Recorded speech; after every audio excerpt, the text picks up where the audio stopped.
My name is Germ. This is Germ Warfare, the battle of ideas. UK farmers. Now, what's interesting to me is that the South African farmers for a long time have been under attack, and I think the very primitive approach is that it's racial. I think it's a lot more complicated than that, and I think it is a global or globalist attempt to attack farmers. Are we seeing something similar rolling out in the UK?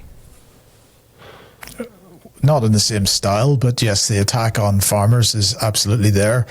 I mean, as we get into this conversation, we can talk about perhaps the mistakes that farmers are making because I think part of the problem here is that farmers don't really understand why what's being done is being done.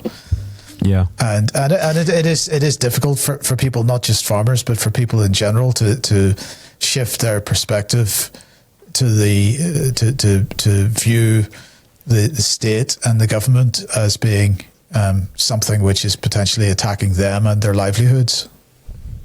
Okay, so just for the for the purposes of clarity, here in South Africa, the whole thing is packaged as racial. It really, in my view, isn't. I think that is just the marketing around it as a distraction.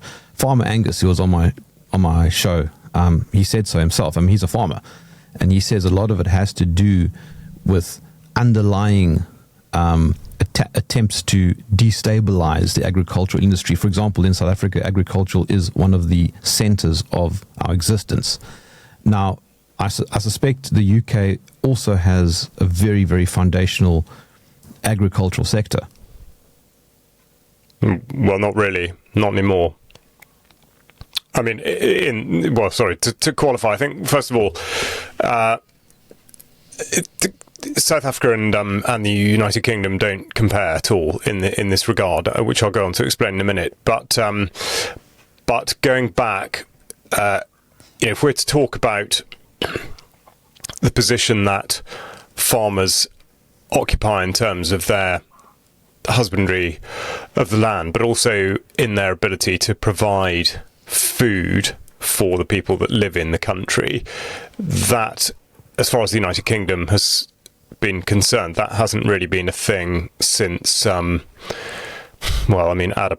a stretch, the beginning of the 19th century, and even then, not 100%. Now, with a fair wind, they say statistically that we produce about half, or perhaps slightly over half, the food that we consume.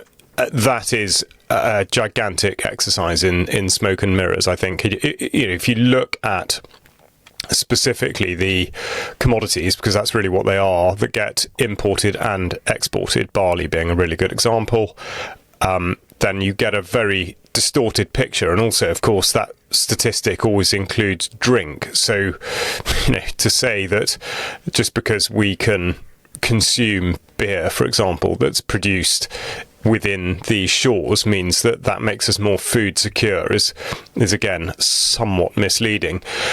So I think that is one part of it that again we can come back to.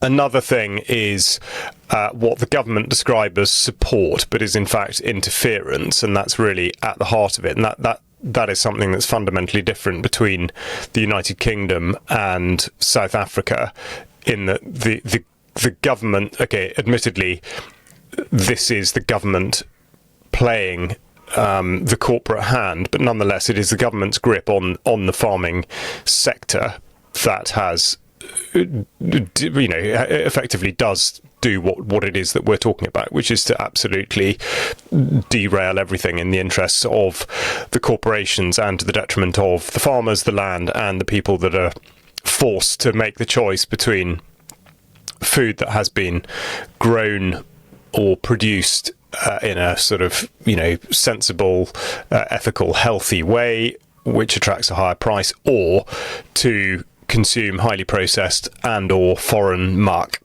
And I'm not suggesting that everything that comes in from abroad is the wrong thing. Of course it's not. I know we've talked about this before. I mean, a number of the things that arrive in the UK, clearly we can't produce. And I'm not necessarily suggesting that is overall a bad thing. But so therefore, again, that's another comparison I think worth making.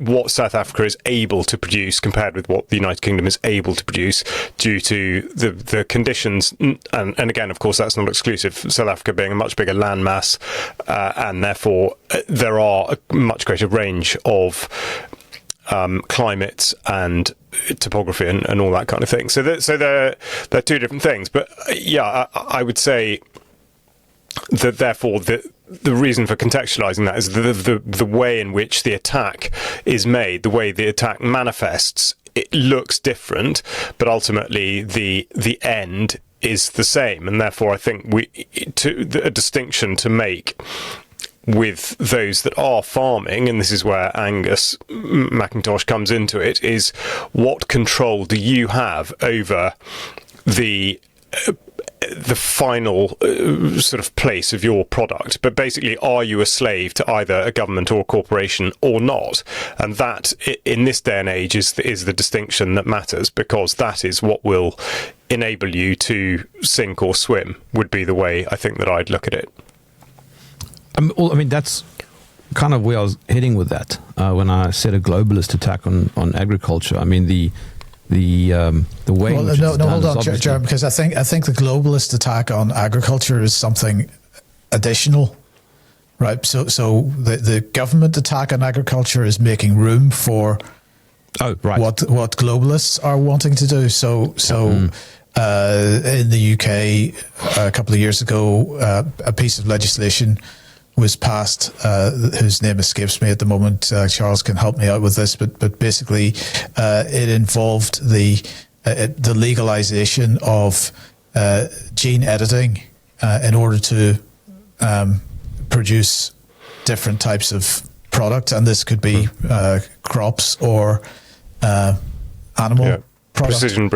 Precision breeding act. Now, the way that this was sold to people was that this was not genetic modification, that this was accelerating what was done by farmers in the past through selective breeding and so on, accelerating that process, but that you would end up at the same destination. It would just take a shorter amount of time. What they didn't tell people at that time was that while the legislation says that the final genome should not be modified, at the end of the day, that it was absolutely legitimate to insert genetic material from foreign objects into that process in the journey from getting from point A to point B, as long as that genetic material was removed again at the end. So what we're doing is not a replication of what would be perceived as a natural process of selective breeding. And what this is doing is making room for the big genetic enterprises that might want to produce large quantities of what would be described as food in huge sheds that under artificial light and in controlled, AI-controlled, robotically managed infrastructure. And of course, this in order to make room for this type of product on the supermarket shelves, they've got to get rid of the traditional farming methods. Yeah, well, I mean, that's quite correct. I mean, you're right. The government of each country is making way for this kind of global centralization of agriculture. And remember, for example, in South Africa, agriculture is one of the centers of our existence. And if you can destabilize it and create a sense of perpetual fear within the entire sector, you've got a very, very malleable society. And as Charles was saying, you know, when that disappears, like in the UK, you end up having to rely on third parties, like imports. And then once you have to get to that point, you become very, very dependent, and your sovereignty becomes quite compromised. It does. Yeah, I say sovereignty in inverted commas. Well, yeah, no, I mean, I think sovereignty is exactly the right point, but at every level. So the sovereignty really that has been done away with totally is that of either the landowner or the tenant, the person who's actually doing the farming, and that's why, as I said just now, where is that food ending up? What is driving what? Are you producing food for a local, largely local market that's going to pay a fair price for it in a system that benefits sort of every element that it touches along the way, or are you being driven by a corporation? And the unfortunate reality, certainly in the United Kingdom, and I sort of will try to choose my words carefully, but farmers themselves entered into this situation. They weren't coerced into it. They chose it, and yes, I appreciate the conditions were challenging, but a lot of this, I mean, it's been changing, like I just said, food security or self-sufficiency, however you want to exactly term it, because they are different things. I mean, effectively, the via trade, the United Kingdom has always been food secure. We've had the food, so to describe food security as being something that means food comes from within is a bit confusing. But self-sufficiency, so stuff that does come from within, that hasn't happened for a long time. But the point I think that is the most significant is the period during and immediately after the Second World War, when people were convinced to radically change actually everything they were doing.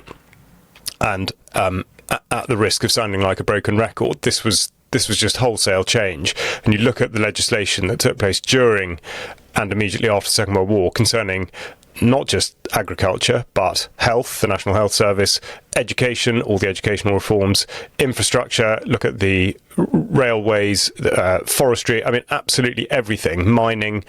It was the perfect opportunity to change everything, and in doing so, two fundamental differences were imposed, one of which was government control in a manner that it had never ever been able to exert itself before, and specifically centralised government control over all of those things, and also, and this is the bit that we've already talked about, the effectively handing the reins of control to corporate entities, and very much specifically where food was concerned. And this is why I say farmers were not actually forced into this, and the evidence is right there now, because there are plenty, although sadly not enough, plenty of farmers, certainly in the United Kingdom, who are making a go of it with absolutely no involvement with either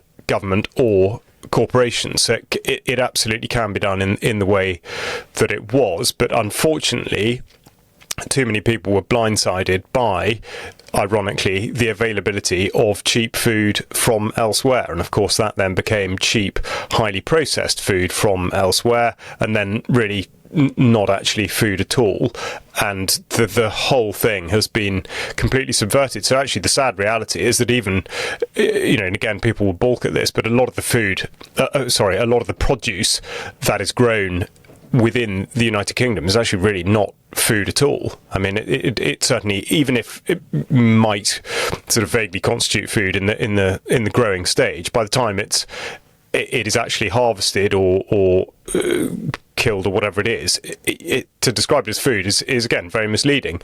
And to qualify that, what I mean is, for example, any cereal which has been finished with glyphosate, that's not food. That is toxic. That's absolutely toxic, and that ends up in virtually everything that people eat. The other point that I would like to make, which, sorry, I'm veering slightly off, but just to understand where one should put one's faith. And I do talk about this quite regularly, but it is just it's so staggering. Every chemical that enters the food chain is supposed to be evaluated by government, and everything has what's called a maximum residue limit. So these are sort of food safety standards. So every chemical, every foodstuff should be analysed on this basis. And when you go through the data, I mean, it is perfectly extraordinary. First of all, to read the number of chemicals that are actually involved in the production of what is then called food, knowing that all of these things are, of course, toxic.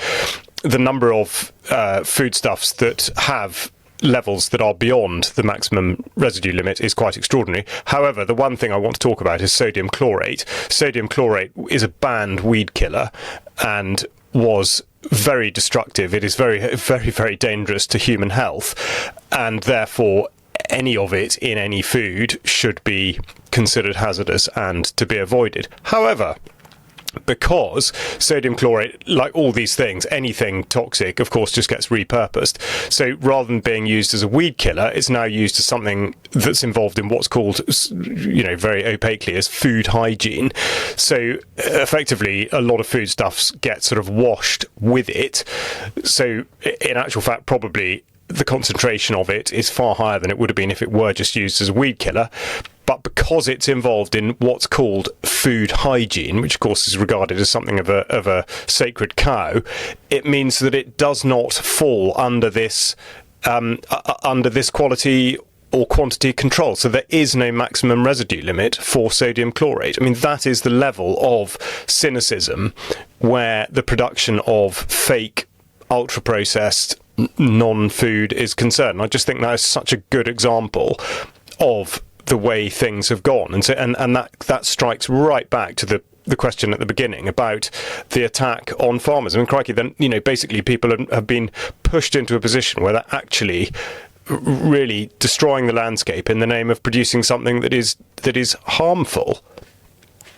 And it's not just South Africa and the UK. I mean, it's everywhere. The Netherlands, we know that the Dutch government has United openly States stated, is the worst. Yeah, I mean, I was getting there. I mean, the Dutch government openly stated that by 2030, farmers will be redundant in the Netherlands, and they want to remove about 50,000 farmers, and now they're using the guise of nitrogen or whatever as the mechanism. Bill Gates, I think, is the largest private landowner in the US, and that he wants to grow bugs and whatever else. You're right. The US is the worst.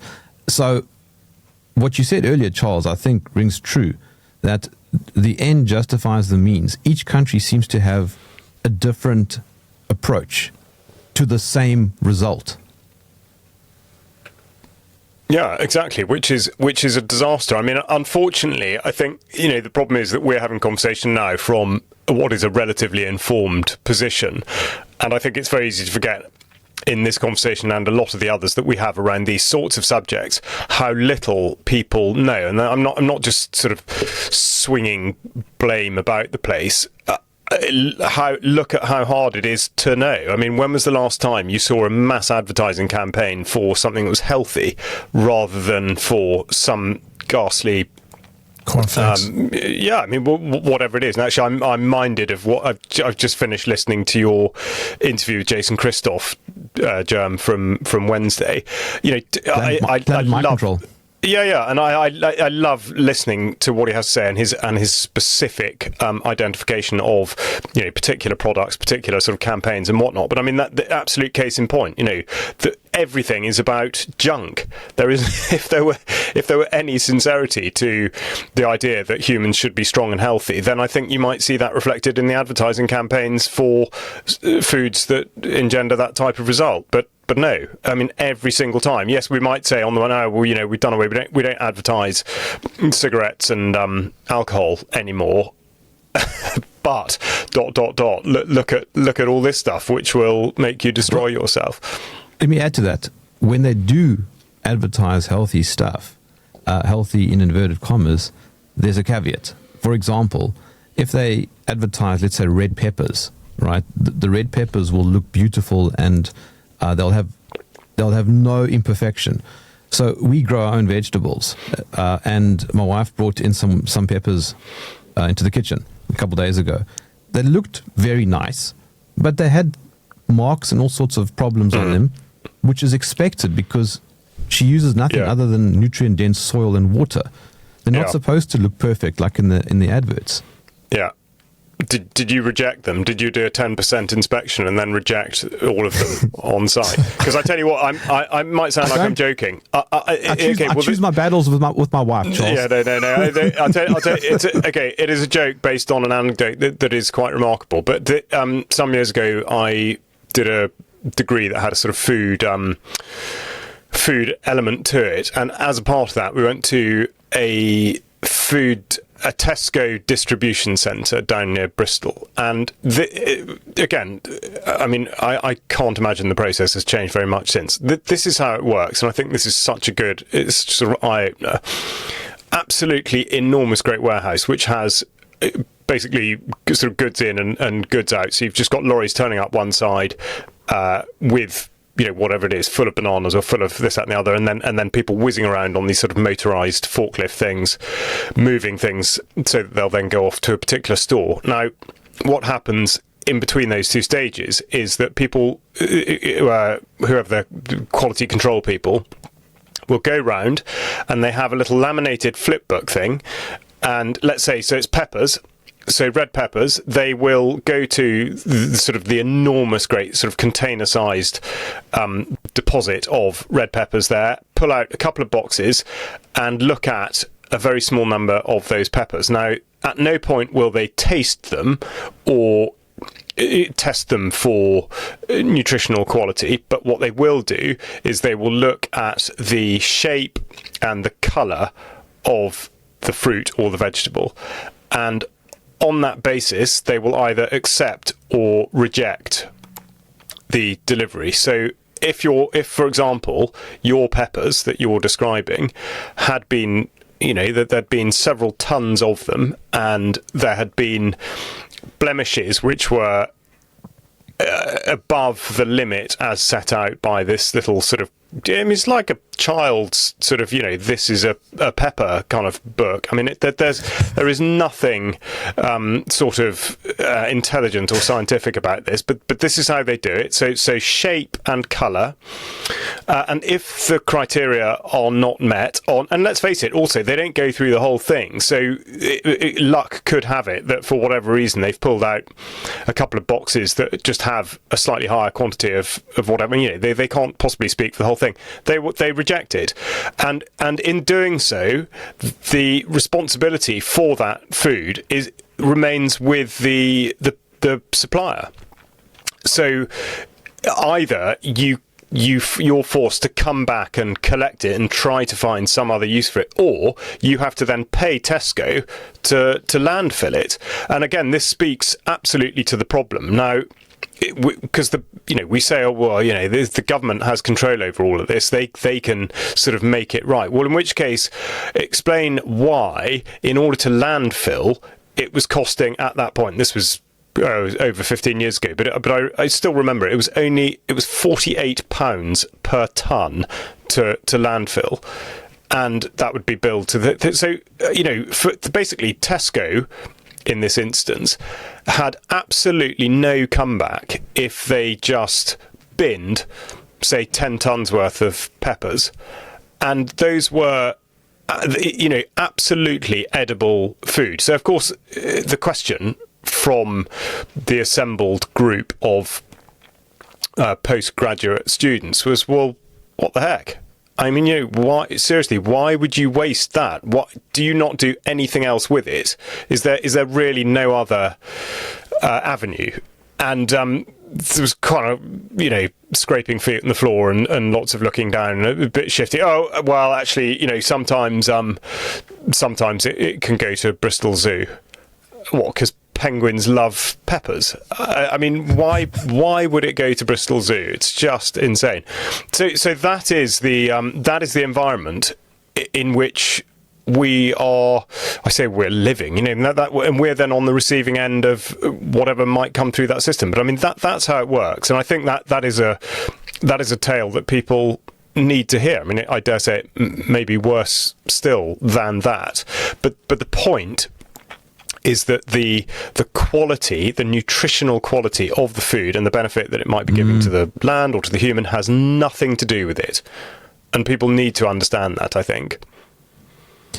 Going back to the attack on farmers, here in South Africa, as you know, there's the black on white farm attack trope, and it does appear like that on the surface, and the media loves to ride that. I think what's going on is a bit deeper and a bit more complex. For example, the government signed into law the Expropriation Without Compensation Act, which means that the government can effectively take land without paying for it.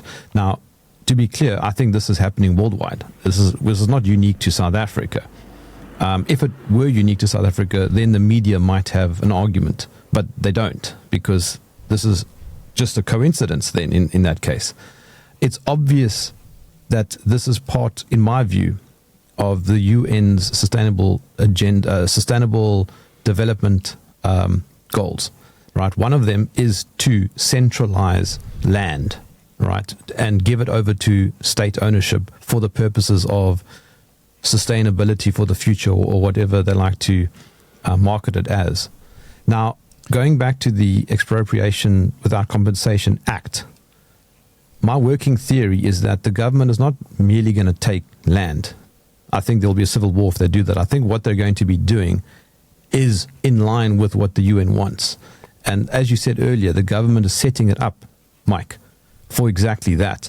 I think what they're going to attempt to expropriate tracts of land that are going to connect solar and wind power farms, which are way out of sort of geographical alignment with the power grid, and they need to obviously attach all those farms to the grid. And in order to do that, they have to go through a pile of geography in order to get that right. And I think that is part of it. I think that actually is what's going to play out. I don't think it's anything to do with skin color. I think you're hitting on a really important point here, right? There is a global policy agenda at work, and in order to see at that at work, we've got to take a step back and look at that level. What is the policy that's actually being implemented here? And what they will do is they will use whatever mechanisms are available to them at the local level in order to pursue that agenda. So obviously, over the last couple of years, we've been hearing a lot about white genocide in South Africa, the white farmers being under attack. South Africa has this race issue. Of course, they're going to choose that as the mechanism by which they achieve their goal. They're going to absolutely choose it's a low-hanging fruit.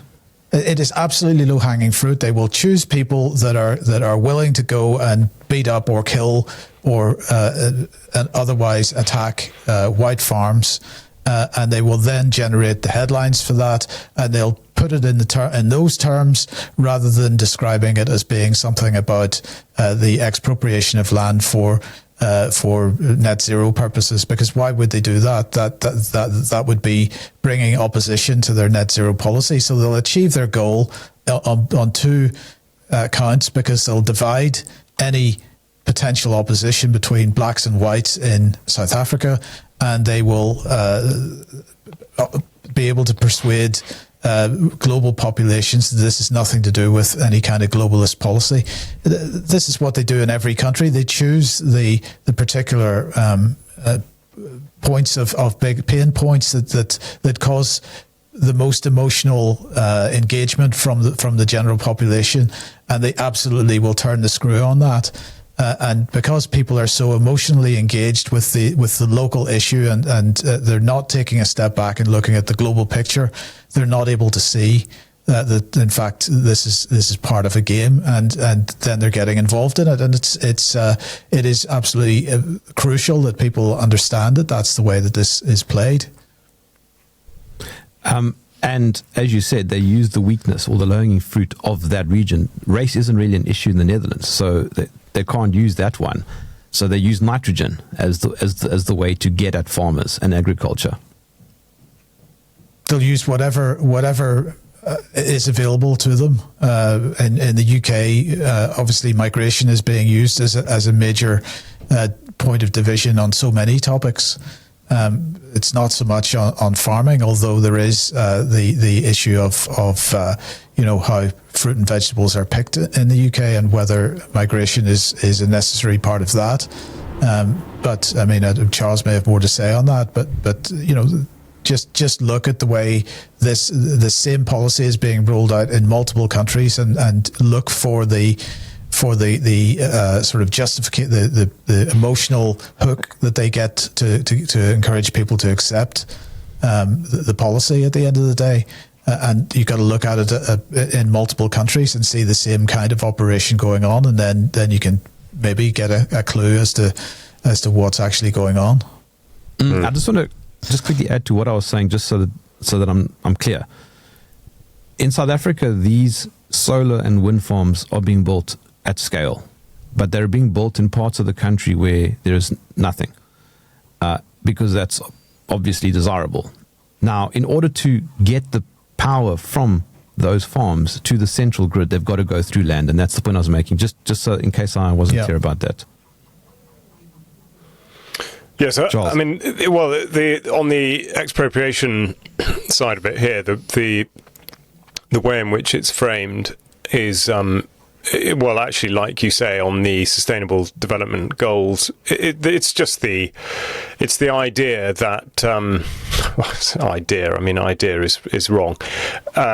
It is the lie that that climate change and farming sort of have a relationship, or at least that the relationship is that that farming causes climate change, and therefore the change that started, well, really back in the 1970s, the idea that the completely legitimate environmental concerns, largely about farming practices, actually using the chemicals that we've just been talking about, that has some bearing on, or is related to, what's being described as climate change, and therefore the answer is for the government in particular to step in and assert more control over land. And the way one of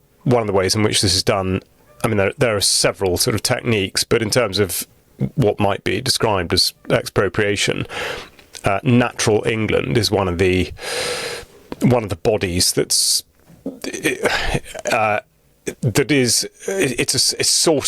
it describes itself as a kind of arm's length body, but actually it's not. I mean, it's completely a government body, really, and they're able to declare, among other things, what are called sites of special scientific interest, and that means that they can, I mean, there's no debate, there's no discussion, but what it means is that they can declare somebody's farm to be within such an area, and therefore that they are then subject to things that they either must not do or must do.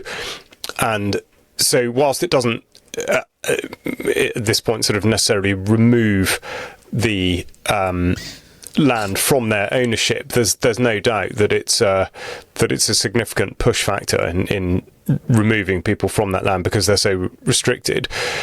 So that's sort of really the way that things are being done here, as well as the offering of absurd and clearly, ironically unsustainable incentives for all the sorts of schemes that are supposed to pursue this end, but I mean quite clearly don't. They're of no benefit to the environment, but things like biodiversity net gain, or exactly like you were saying, the constant putting up of all these things that completely destroy the countryside, wind turbines, solar panels, and most alarmingly, which I was reporting about a little bit on Wednesday's news programmes, the battery storage things, because like you say, sticking these things in the middle of nowhere or near where there are people, either way you've got the same problem, much more in the United Kingdom, which is that, well, you're going to produce more solar in the summer, you're going to produce more wind in the winter, sort of by and large, but you're never going to be able to spread the power evenly according to the demand.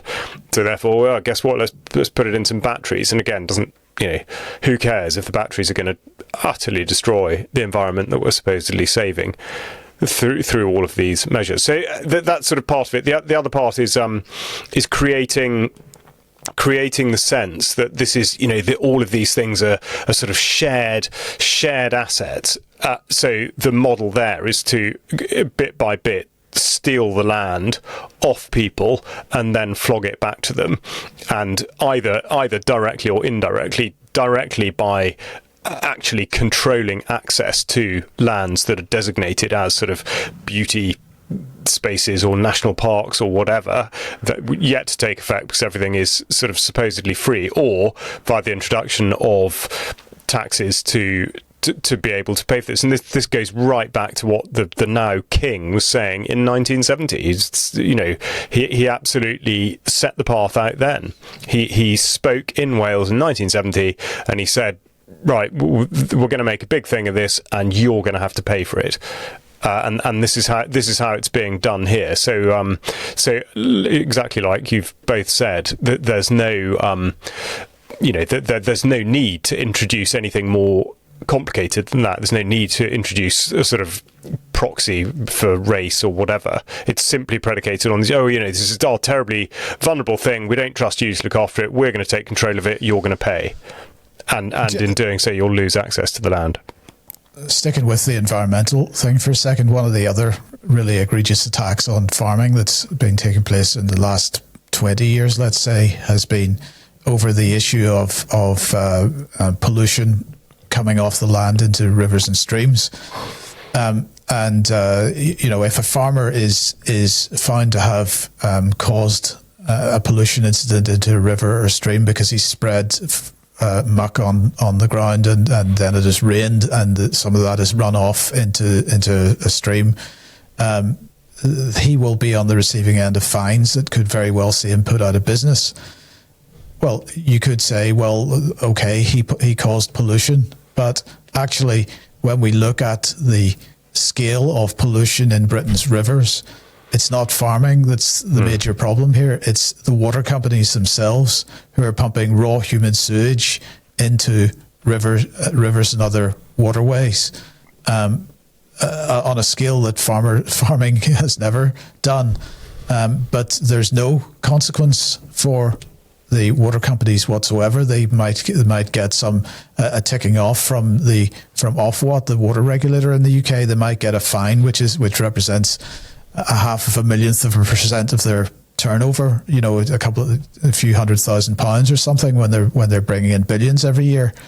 And so the disparity between the way that farming has been dealt with for what are, relatively speaking, minor incidents. A single farm causing a minor incident relative to a major water corporation causing major incidents, not just in the rivers but also a lot right along our coastline, and no consequence for them whatsoever.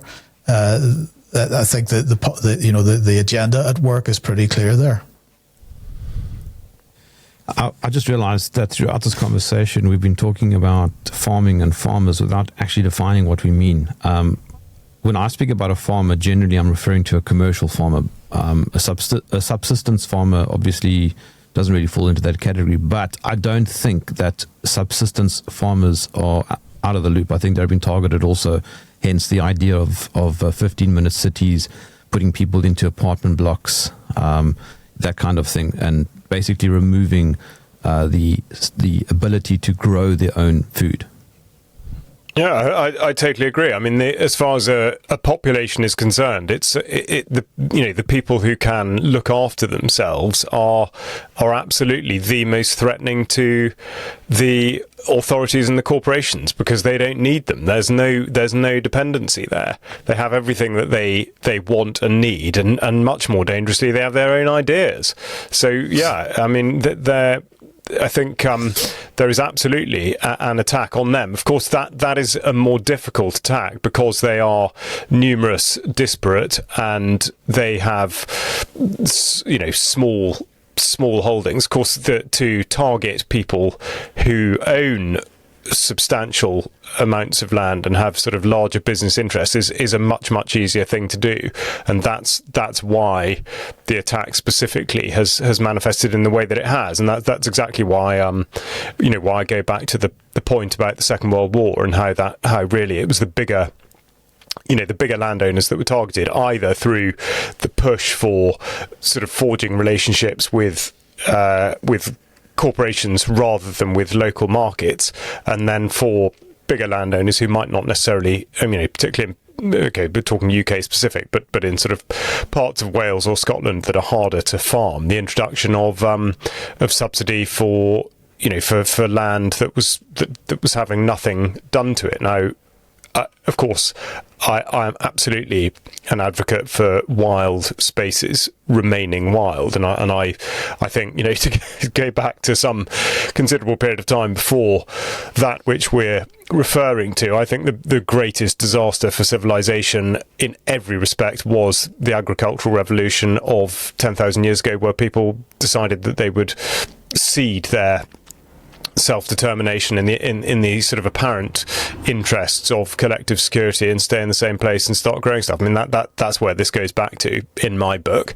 So, but there we are. We are where we are. But there's still, people have been, in one way or another, sort of rendering themselves vulnerable in a way, exactly like you say, in a way that subsistence farmers don't. And I think that whole thing is so fascinating. And again, just to return to what you were talking about with Jason and Christoph, this idea, sort of inversion of what freedom means, what freedom is. When do you, like you were saying, I think you were comparing it with, he was talking about bodily autonomy, abortion. It's not killing an unborn child, it's freedom.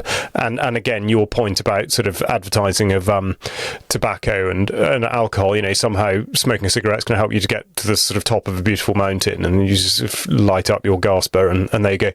So and totally odd, but of course no one ever tries to sell you the idea that that growing your own vegetables or livestock or whatever is in some way empowering, because it's too much of a threat. It's too difficult.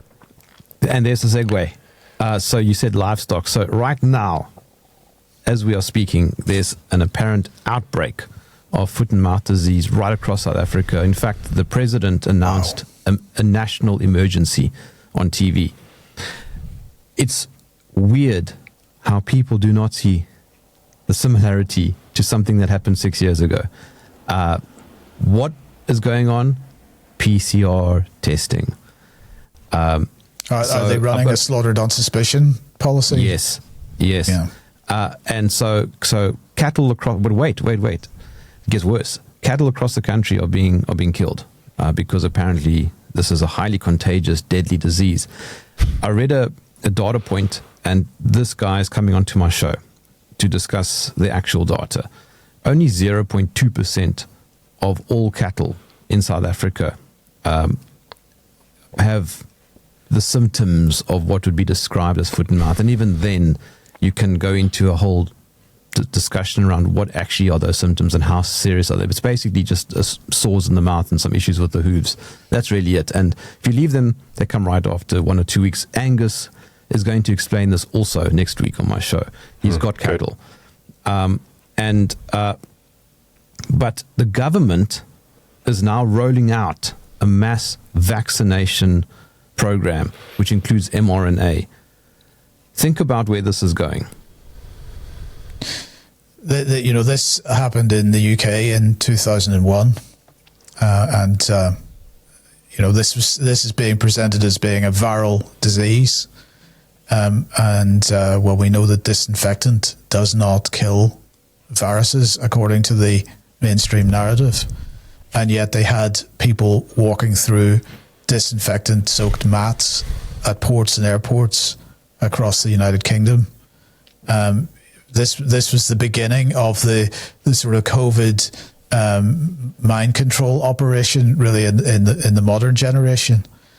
A couple of points here. Neil Ferguson, who was the Imperial College guy who developed the models which justified lockdown and so on, was the same Neil Ferguson that justified the slaughtered on suspicion policy during the 2001 foot and mouth outbreak in the United Kingdom. Now, I don't know enough about the flora and fauna of South Africa to answer this question, but one of the points that was made by the farmers that we spoke to when we were making the Slaughtered on Suspicion documentary, and if anybody hasn't seen that, you need to watch it. If you find it on the UK Column website, if you're in South Africa, watch it. The thing was that they were busy killing hundreds of thousands of animals, burning them in these massive funeral pyres, which, according to their narrative, the science around the thing, was undoubtedly helping distribute the virus to other farms. But aside from that, they weren't doing anything about all the other cloven-hooved animals that were running around in the wild, so the deer and so on, that were potentially getting the same illness. Nobody was concerned about those. So it was only the domesticated cattle that were being dealt with in this way. And so it was absolutely clear that this was an attack on farming, not an attack on a virus. And it was exactly the same type of operation was done around that as was eventually done on us all during the COVID time. Quarantines, lockdowns of farms and areas. And then one of the other things that they do, and we can watch out for this in South Africa once this thing is over, one of the other things that they would do is that they would compensate a proportion of a community and not compensate somebody else. And this was creating divisions within communities and between farmers and farms. And so where prior to that you had a sense of community there was definitely an attack on people, on community cohesion and the ability for people to act in a cohesive way. It was quite an incredible operation from start to finish, and there's lessons to be learned on what happened in the UK in 2001, and you know, people that are living in South Africa now and going through that need to understand what happened here, and maybe that will give them some ammunition to help push back on what's happening to them, or help them understand what's happening to them anyway. Listen to this. So I mentioned Farmer Angus. By the way, I keep saying Farmer Angus because that's how he kind of markets his name, but he's obviously, as you know, Charles Angus McIntosh. But listen to this. This is on his website, farmerangus.co.za. He says here, man destroys the cow's immune system and is then taught that the pharmaceutical industry will fix the problem. He says here, the basics of cattle husbandry are ensuring a varied diet of herbivorous plants and moving the animals at least once a day to fresh grazing. Depending on where you are farming and your access to water, it is a minimum of 4 weeks before the cattle return to the same field, and this breaks the parasite cycle and allows the plants to recover. It says the cow is not a grainivore or a chicken shitivore or an expired chipivore or a fruit pulpivore. It was designed as a herbivore. Routine antibiotics and asthma drugs are not in their dietary design either. He says, we don't live in our toilets, yet man has ordained that most farmed animals have to live in theirs. He's making the point, simply fix the environment and you're not going to have these vaccination drives. Yeah, Charles. I mean, he's absolutely totally right. I'm not. I mean, I think, you know, that why even.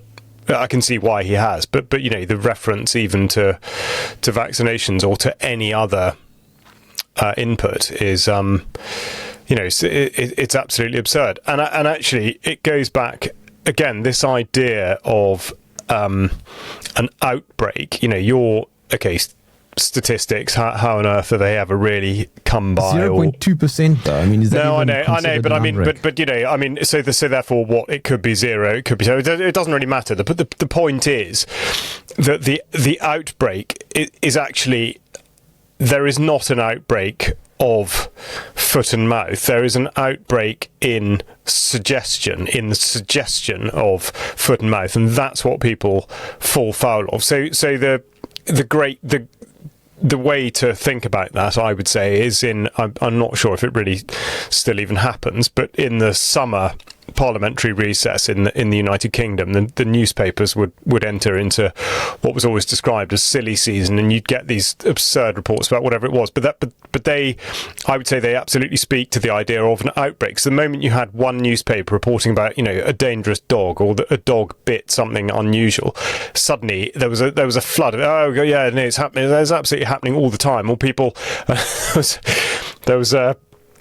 I'm sure this was in the newspapers. There was a sort of trend to wear very tight jeans until, I think, you know, a hairdresser somewhere in Essex was caught out in the rain wearing tight jeans, and the jeans shrank because it was raining, and she fainted, and so suddenly then there was an outbreak of dangerously tight jeans, and this was all over the newspapers. So it's exactly the same thing. Foot and mouth. Right, yeah, okay. Well, that'll be what it is. Which is exactly the same, obviously, with the idea of the sort of the COVID sniffles. Suddenly everybody was a medical expert, and yes, you know, well, the way the particular symptoms I've got, I mean, obviously that's COVID. It's got to be. So it's just an outbreak of people taking leave of their senses, and that's how outbreaks work, I would say. Yeah. So, well, they're largely driven by the media, because, of course, yeah, it's potentially even more important to understand what is not reported in the media as it is to understand what is reported, because when something does get reported, it will be presented something which is quite normal, which happens all the time, that we live with every day without even noticing it. And suddenly somebody shines a light on it in the mainstream press and says this is a really major problem, and then before you know it, everybody's noticing this major problem that has just been part of life forever. Yeah. And suddenly we've got to do something about it. And of course, at the end of doing something about it is some further restriction or limitation or whatever. So we are constantly played in this way by media, that they will highlight something all of a sudden, and but it's something that is absolutely normal. Putin is sending a ship through the English Channel. Yeah, Russia sends ships through the English Channel every day of the week, but we highlight it today, and suddenly it's an issue, and it's something that's never happened before, but actually it happens all the time. So we got to be able to recognise that. Yeah, we have. But just to return to what Angus wrote, I mean, I think he's written that particularly well. But isn't it incredible that people need to have that? Well, either need to have it spelt out like that, or would fundamentally disagree with it. You know, they would say, well, what are you talking about? You know, don't be ridiculous. And yet that goes exactly to what Mike's saying with Foot and Mouth here in 2001, which of course is, you know, where are all the sort of ailing or dead deer, for example? I mean, there weren't any, because they were living in those conditions, and therefore they were able to just carry on doing what they were doing. I mean, I'm not trying to suggest that there was actually a genuine foot and mouth outbreak in 2001 anyway, but the point is that, exactly like you say, if you keep an animal in the wrong conditions, exactly like if you keep a human in the wrong conditions, there will not be a good health outcome. Yeah, but I mean, ultimately the point that Angus is making is stop getting worried. This is the same thing as many of us were saying in 2020. Yeah. Stop getting worried. Just carry on. In fact, he makes the point further down on the page. He says here, the meat and milk from these animals is perfectly fine to consume. There we go. Yeah, yeah. And which of course, and he eats the same meat. So and if they were left alone in a few weeks' time, they'd be back to full health in most cases. And just like with COVID, if an animal dies and happens to have the alleged symptoms of foot and mouth disease, you've got to ask what killed that animal, because I guarantee it was some underlying problem that was completely unrelated, and because that's exactly what happened during COVID as well. People were, it's a label, it's planted on something, and therefore helps drive the idea that we've got to run this slaughtered on suspicion policy. I consider that policy to be one of the most reprehensible things that governments do, full stop. I want to add to that, though. there's also an underlying assumption that animals don't get sick. This is unbelievably absurd. Humans get sick. It's just part of the normal life cycle. And we don't kill people who get a cold. Just in the same way. Do we not? I think we did. Well, I think we did in 2020 and 2021. I think we were pretty good at doing that. Okay, no, we don't, but that is exactly what the medical, pharmaceutical industry complex, whatever you want to call it, yes. that is what they're set up to do, and that unfortunately is what people never realise. I mean, look at, I hate to say it, but look at the cancer industry. I mean, I think there's quite a good reason that people are, the sort of so-called medics are able to predict how long somebody's going to live, and that's because they're setting it against, the time that they know it takes for a particular chemical or other treatment to actually kill somebody. Yeah, and I'm sorry to sort of put it in those terms. Sorry, Charles, go on. No. I mean that's it. But this idea that yes, of course, we don't. But there is an entire industry based on this, and if you can make money from killing people, well, there you go. What's not to like? Yeah. Sorry. What I was going to say is that getting sick is part of the life cycle, and you get over it. Animals get sick as part of the life cycle; they get over it. That's ultimately what should be the case here. But it's not, and yes. so there is this fear porn that is pushed onto us the whole time, and that's what happened. I mean, we have animals here that are being isolated. Yeah, I think also the other thing. Just think about that; it's ridiculous. But I think again another fundamental point which I would like to put out there is also the way in which we're taught or conditioned to regard what is either illness or health. And so to go back to foot and mouth, a problem with the inside of the mouth or the hoof or whatever, but making that distinction between, because the way in which a symptom is described, it is certainly in the mainstream, one is never allowed to consider that in itself is an expression of the human or animal form healing itself, fixing itself, so whatever the problem is may not be identifiable until what are described as symptoms start to manifest, and that is indeed the healing process. So it stands to reason that that the recovery has actually begun. That is the organism doing what it's supposed to do. But again, we're not allowed to think like that. It's a total inversion. So, that the inside of the mouth or that hoof looks sore, that's the bit that will try to flog you the drug to deal with, to get rid of that. All right. Well, we are coming in for a landing, and the thread of this conversation has been the attack on farmers, of course, agriculture, and by extension our food. A mass vaccination drive on animals I can't see as being healthy for those consuming those animals. I guess one of the ways to push back, Tom, if you agree, is to not support those. Actually, is that the right thing to do? Is it the right thing to not support those farmers? No, that wouldn't be the right thing to do. What is the right thing to do then? I think there are two elements to it which could be part of the same thing. I mean, I would say if we're talking about supporting farmers, then that should be done on a direct or as direct a possible direct as possible level. So therefore, yeah, but you don't want to support. Hold on, Charles. But do you want to support a farmer who's vaccinated his cattle? He was forced to, perhaps.